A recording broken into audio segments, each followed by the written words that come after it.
இன்னொரு விஷயம், எல்லாரும் பேசுறதை கேட்டு செம நாட்டில் இருக்கீங்க, நல்லா தெரியுது.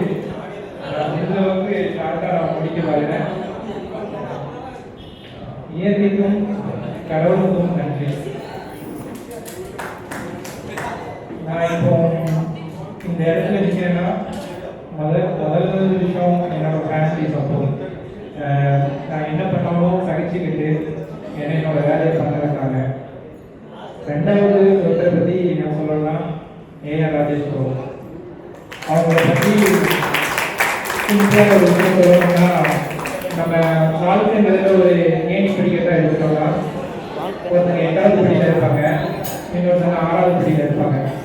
ஸோ இந்த 6வது படியில் உள்ளவங்க இந்த 7வது படியை எப்படி கடக்கணும்னு சொல்லி 8வது படியில் இருக்கிறவங்ககிட்ட கேட்பாங்க. அந்த 8வது படியில் இருக்கிறவங்களுக்கு 3 விதமான ஆப்ஷன் இருக்கும். ஒன்று, அந்த 7வது படியை கடக்க முடியாது, அப்படின்னு ஓடி தேர்வு சொல்லுவாங்க. இன்னொன்று, அந்த 7வது படியை நீ இப்படி பண்ணு, இந்த மாதிரி விஷயங்கள் பண்ணி கடந்தவான்னு சொல்லலாம். 3வது ஒரு விதத்தில் இருக்காங்க, நான் தான் இந்த படியை கடக்க ரொம்ப கஷ்டப்பட்டேன், இந்த என் கையில் வேலைவா அப்படின்னு சொல்லி சொல்லுவாங்க. ஸோ அந்த மாதிரி ஒரு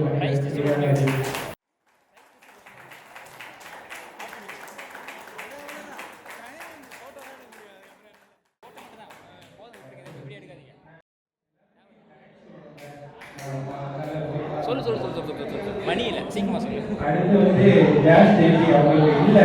அவங்கள பற்றி சிம்பிளாக சொல்லணும்னா, ஆள் பேசவே மாட்டாங்க, அமைதியாகவே இருப்பாங்க, ஒர்க் பண்ணி பேசும். ஸோ அப்படிப்பட்ட ஒரு மனிதர். அவங்களோட ரொம்ப ஹாப்பியாக இருந்துச்சு. அடுத்து முக்கியமாக அவங்களை பற்றி நான் பேசியாகணும். படத்தோட எடிட்டர்னா இந்த மாதிரி எடிட்டர் யாரும் கிடைக்காதுன்னு நினைக்கிறேன். நைட்டு 2 மணிக்கு ஃபோன் பண்ணி, தம்பி நான் ஒரு போஸ்டர் பண்ணியிருக்கேன், நீ பாருப்பா அப்படின்னு எனக்கு ஆச்சரியமணி, இல்லை நைட்டு 2 மணிக்கு பண்ணிட்டு அப்படின்னாரு. இல்லை தம்பி, சினிமா பற்றி உனக்கு தெரியாது, நீ படம் நல்லா எடுத்துருக்க, ஆனால் இங்கே எல்லாரும் பேசுறது இதெல்லாம் தான் பார்ப்பாங்க. என்னால் உனக்கு இதெல்லாம் பண்ண முடியுமோ, படத்தை பார்க்கறதுக்கு என்னெல்லாம் பண்ண முடியுமோ அது அந்த விஷயத்தில் நான் உழைச்சிக்கிட்டே இருப்பேன். என்னோட படம் எனக்கு ரொம்ப பிடிச்சி போச்சு. ஸோ நம்ம ஒருத்தங்களை வேலை சொல்லி செய்கிறத விட ஒரு வேலை பிடிச்சி போய் செய்கிறவங்கன்னு சொல்லி நான் அவங்களை பார்த்தேன். ஸோ எடிட்டர் அவங்களுக்கு வரல, அவங்க ஒரு ஃபங்க்ஷன் வாங்கிட்டாங்க, அவங்களுக்கு ரொம்ப அதுக்கப்புறம் இந்த படத்தோட அனிமேஷன் டீம் சக்திவேல் பிரதர், அவங்க ரொம்ப கஷ்டப்பட்டு இருந்தாங்க. ரொம்ப டேலண்ட் பண்ணி இந்த பாண்டிச்சேரியில் பென்சில் வச்சு போகிறவங்கலாம் டிராயிங் வரைவாங்க. ஏன்னா அவங்களுக்கு ஃபைனான்சியல் ரொம்ப பிரச்சனை. அப்படிப்பட்ட நிலைமையில முதல் படமாக நம்ம படத்தில் அவங்களுக்கு வாய்ப்பு கொடுத்துருக்கோம். அவங்க ரொம்ப சந்தோஷப்பட்டாங்க. எனக்கு அதுவும் அவங்க நினச்சி எனக்கு கொஞ்சம் பெருமையாக இருக்குது. ரொம்ப தேங்க்ஸ் அவங்களுக்கு. அதுக்கப்புறம் இந்த படத்தோட சினிமாட்டோகிராஃபர், அதாவது விக்னேஷன் ஒரு பையன், நான் 13 ஷார்ட் ஃபிலிம்ஸ் பண்ணியிருக்கேன். இந்த 13 ஷார்ட் ஃபிலிம்ஸ்லையும் நான் என்ன யோசிக்கிறேனோ அது அப்படியே ஸ்க்ரீனில் கொண்டு வந்து அவார்டு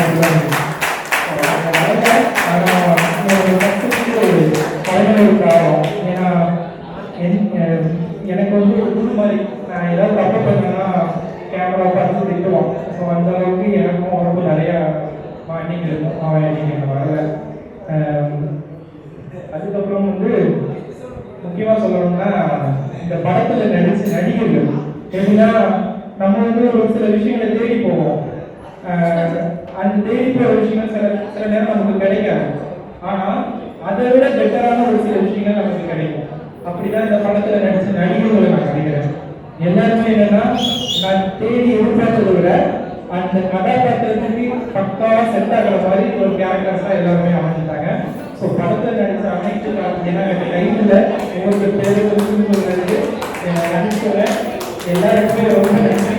அவங்களோட நடிப்பு நான் சொன்ன அவசியம் இல்லை, ஸ்க்ரீனில் வரும்போது பார்ப்பீங்க. அதுக்கப்புறம் இங்கே வந்திருக்கிற ஷார்ட் ஃபிலிம்ஸ் மேக்கர்ஸ், அவங்கள பற்றி நான் மெயினாக சொல்லி ஆகணும். நானும் ஒரு ஷார்ட் ஃபிலிம் எடுக்கிறவங்க தான். எவ்வளோ ஸ்ட்ரகிள், எவ்வளோ விஷயங்கள் தெரியும். நான் ஒரு கதைலாம் சொல்லலாம் நினச்சேன், அது எனக்கு டைமில் இருக்குமான்னு தெரியல. அதனால் நீங்கள் கேட்க தயாராக இருந்தீங்கன்னா அந்த கதையை சொல்கிறேன். இல்லை உங்களுக்கு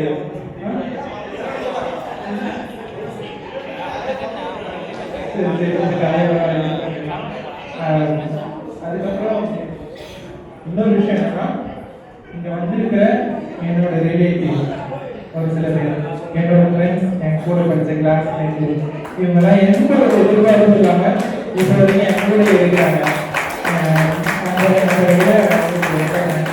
அதுக்கப்புறம் இப்போ நான் இந்த இடத்துல இருக்கிறதுக்கு நிறைய பேர் எனக்கு உதவி பண்றாங்க. அப்போ எனக்கு என்ன சம்மந்தம் இல்லாம நிறைய பேர் வந்து எனக்கு ஹெல்ப் பண்ணுவாங்க. அப்போ இவங்கெல்லாம் எதுக்கு நான் உங்களுக்கு உதவி பண்றாங்க ஒரு நாள் ஒருத்தர் கேட்கிறேன். தம்பி, நான் ஒன்ன மாதிரி அவங்க நிறைய விஷயங்களை வந்து ட்ரை பண்ணிட்டே இருந்தேன். எனக்கு அது வந்து ஒரு வாய்ப்பு கூட கிடைக்கல. ஆனா நீ வந்து அதை நோக்கி நிறைய வாய்ப்புகள் எடுத்து வைக்கிற. உனக்கு ஹெல்ப் பண்றது மூலமா நீ நாளைக்கு இந்த இடத்துல ஜெயிச்சுனா அது என்னோட சக்சஸை நான் பார்த்துக்குவேன். ஸோ அதனால நான் உனக்கு ஹெல்ப் பண்றேன்னு சொல்லி நிறைய விஷயங்கள் வந்து எனக்கு ஹெல்ப் பண்ணிருக்கேன். அவங்க எல்லாருக்குமே ரொம்ப நன்றி. அதுக்கப்புறம் ஒரு விஷயம் மட்டும் எனக்கு தோணுது. அக்கா சொன்னாங்க நம்ம பட்ட கஷ்டத்தெல்லாம் மேல வந்து சொல்லுவது. எனக்கு வந்து ஒரே ஒரு விஷயம் தெரியுது. என்னன்னா, இங்க வந்து நம்மளை விட கஷ்டப்படுற ஆட்கள், நம்மளை விட 100 கணக்கு திறமைசாலியான ஆட்கள் வந்து இன்னும் அவங்களோட ட்ரீமை வந்து ஒரு படிப்பு எடுத்துக்க முடியாத அளவுக்கு வெயிட் பண்ணிட்டு இருக்காங்க. ஸோ எனக்கு இந்த வாய்ப்பு கிடைச்சிருக்கு. அந்த வாய்ப்பு வந்து நான் ஒரு நாளும் அலட்சியமாகவே நினைக்க மாட்டேன். என்னால் அளவுக்கு நான் எப்படி சொல்றேன், என்ன மாதிரி அந்த வாய்ப்பு கிடைக்காம இருக்கிறவங்களுக்கும் என்னால் முடிஞ்ச அளவுக்கு அந்த வாய்ப்பை நான் உருவாக்கி தருவேன். அந்த நம்பிக்கை எனக்கு இருக்கு. அதுக்கப்புறம் இந்த ஷோவை இது பண்ணி கொடுத்த நிவேதா அவங்களுக்கு பேங்க் நன்றி.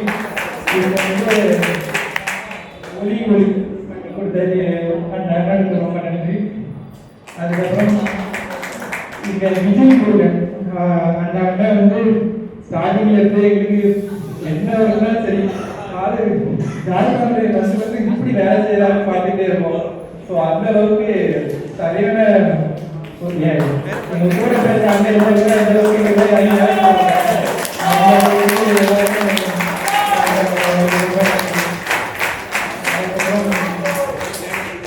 காசு கருத்துக்களை நீங்க வந்து தமிழ்நாட்டில் இருக்கிற நிறைய பேரோட இன்ஸ்பிரேஷன். ஏன்னா வந்து நீங்க சொன்னீங்கல்ல, நான் வந்து காமெடியில ஹீரோ ஆகிறேன்னு சொல்லிட்டு, காமெடியில ஹீரோ ஆகிறவங்க இப்போ மாஸ் ஹீரோ. உங்களுக்கு தெரியும்ல, நீங்களும் ஒரு மாஸ் ஹீரோ வருவீங்கன்றது. வந்து தமிழ் சினிமா காமெடியில் வந்து ரொம்ப விரும்புது. உங்களோட காலம் வந்து ஜெயிக்க வாழ்த்துக்கள்.